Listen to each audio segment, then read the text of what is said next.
Good afternoon. We are on 3-6 multiplying decimals by whole numbers.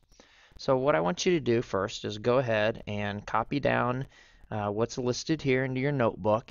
And so go ahead and hit pause and do that, and then we'll come back and explain what you just wrote down.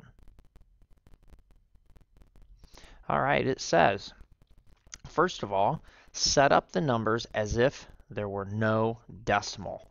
And that is really, really important to understand here. We want to do this as though when we set this problem up as if there were no decimals even in the problem. In fact, we don't even care about where the decimals are until the very end.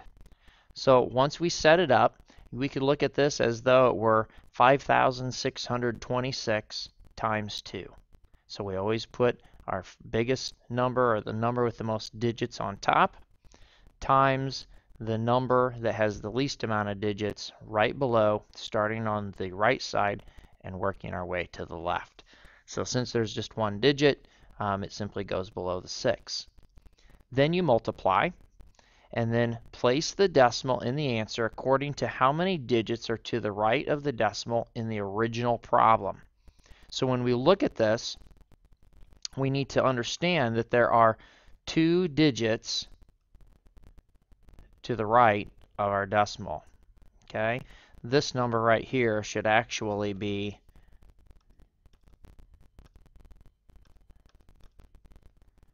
sorry about all that.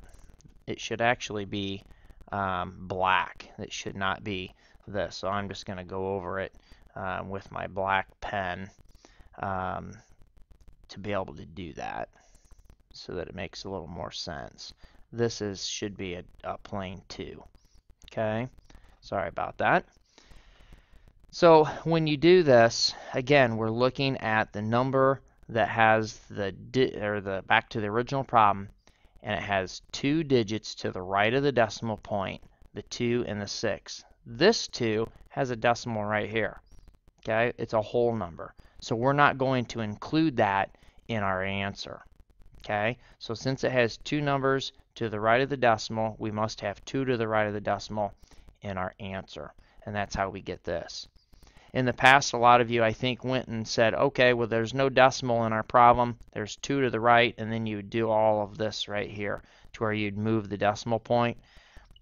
That works fine, but I think it's easier to understand that if you have 2 to the right up here in the original problem, you got to have 2 to the right in the answer. Okay, so let's try a few. Let's go ahead and do that. I want you to go ahead, hit pause, and attempt to do this, and then you can compare answers with mine. So go ahead and do letter A. All right, so the first thing we're going to do, we're going to take the first number, which is 41 2/10, and we're going to multiply it by 6. Now this 6 again is going to go right below the 2. We're not lining decimals up. That's only when we add or subtract. We can pretend this was 412 times 6. Okay, that decimal is meaningless to us until we get our answer. So we're going to start out 6 times 2, and we get 12. Carry the 1. 6 times the 1, which is 6, plus the 1 is 7. And then 6 times 4 is 24. We have one number to the right of the decimal, and it's this 2. Okay, not the 6. The 6, its decimal is right here. There's no numbers to the right of it. It's just the 2. Therefore, our decimal is going to go right between the 7 and the 2, because there's one number to the right of the decimal in our original problem. Okay, so 247 2/10 is our answer. Again, take note of this. If you have questions, please be sure to ask it in class tomorrow. I'm going to let you go ahead and hit pause and do letter B. All right, again, we're going to take our numbers and list them just as they have. And so 18 thousandths times 2, and my 2 is going to go directly below the 8. And now we can multiply. 2 times 8 is 16, so carry the 1. 2 times 1 is 2, plus 1 more is 3, and then 2 times 0 is 0, and 2 times the other 0 is 0.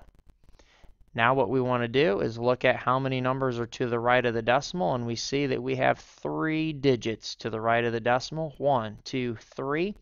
Therefore, we've got to have 3 to the right in our answer. And right here is my 3 numbers to the right. So my final answer is 36 thousandths. Let's look at the next one. And go ahead and hit pause and solve this. Now for this one, as I said earlier in the slide, on the first slide actually, the number with the most digits you want to put on top, okay? And so what we want to make sure we do is do just that. So let's put our 1,000 on top, and then 5 7/10 on the bottom. And again, we are putting these numbers in this manner so that as though the decimal were not even there. So we can pretend it's 1,000 times 57. And so you slide all those digits all the way to the side so they're underneath these 2 digits. Okay? Now we can solve, and we get 7 times 0 is 0, 7 times 0 is 0, and the other 7 times 0 is 0, and 7 times 1 is 7. Then we need to add a 0 for place value. Then we go back to the 5 and go to each one of these numbers. So 5 times 0 is 0, times the other 0, times the other 0, and 5 times the 1 is 5. Please be real careful in keeping these numbers lined up. Okay? So we get 0, 0, 0, 7 plus 0 is 7, and 5 is what's remaining. Now what we have to look at is how many digits are to the right of the decimal. And there's only one number to the right of the decimal. My 1,000 is a whole number. Its decimals here. So our answer puts the decimal point right there. And we end up getting 5,700 for an answer. Now, shortcut to this, some of you know the mental math, that there are 3 zeros when we multiply by 100 or 10 or 1,000. It's how many zeros there are, is how many place values you will move the decimal point. So for a 10, we'd move it 1. For 100, we'd move it 2. And 1,000, we move it 3. And since we're getting larger, since it's multiplying by 1,000 or 10 or 100, and our number is going to get larger, we take our 5 7/10 and we move that decimal point according to how many zeros there are that we multiplied with that 1,000. Since there's 3, we move it 1, 2, 3, and put our zeros in for place value, and that's how we end up getting 5,700. Okay, so that's a bit of a shortcut to look at those types of problems as well. Okay, again, please take note of anything that you had questions on, and you can certainly ask myself or Mrs. Silvius tomorrow in class. Have a great evening, and we'll see you tomorrow.